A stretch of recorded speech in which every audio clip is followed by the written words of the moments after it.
لکه انس ابن مالک رضی الله تعالی عنہ نے روایت تے نبی علیہ الصلوۃ والسلام فرمائی چې الله تبارک وتعالی با پورز د قیامت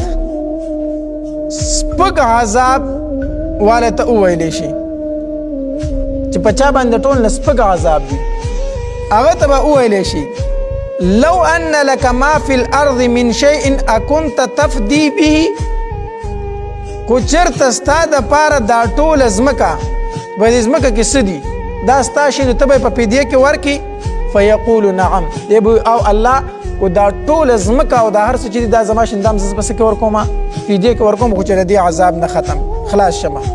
نو الله تبارک وتعالى بو ته فرمایي چې د دین آسان کار ماته ته په دنیا کې خودلې خو ته هغه ونکو الته دیونه کو نو دلته کو د ازمکه د سرو زرو نه ډک شي نو بیا هم ستانه نه قبلېږي کو ته په پیډیا کې ورکای ان الذين كانوا كسان كفروا چې کفر کړي دي وماتوا ومړشوا وهم كفار په داسې حال کې چې دوی کافرو فلن يقبل هیڅ قبول نکړي شي من احد د یو تن د دوی نه ملء الارض ډکواله د ځمکې ذهبا د سرو زرو ولو افتدا اگر چې په فدیه کې ورکی به دی لرا اولئک دا کسان چې دی لهم دوی د پاره عذاب الیم عذاب درناک ته وما لهم نبوي دوی د پاره من ناصرین سوک مددگار لن تنالوا البر حچر نشر سیده تاسو نه کیتا هرگز تاسو نشر سیده نه کیتا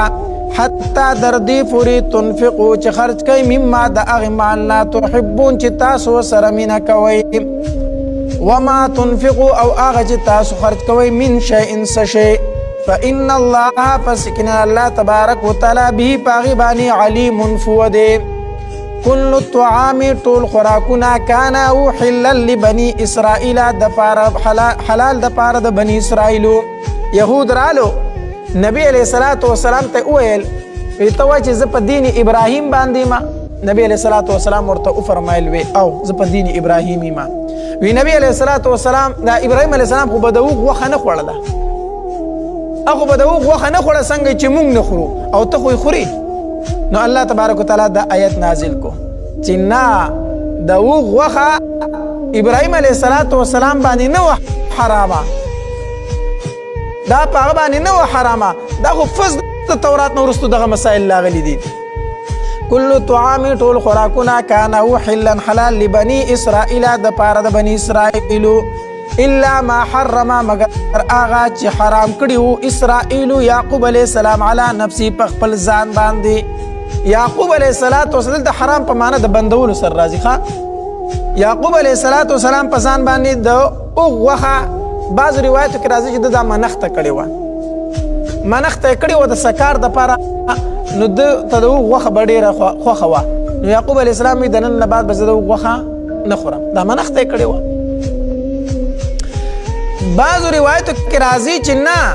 يعقوب عليه السلام ته غیر النساء مرزو مونږ چې د پښتو کې رګ وایو او داغه د پاره غټه غوخه نه خو نو يعقوب عليه السلام باندې طبيبانو ډاکټرانو بند کړي وا چې زاستا مرز دی وجنه بدا غوخه ته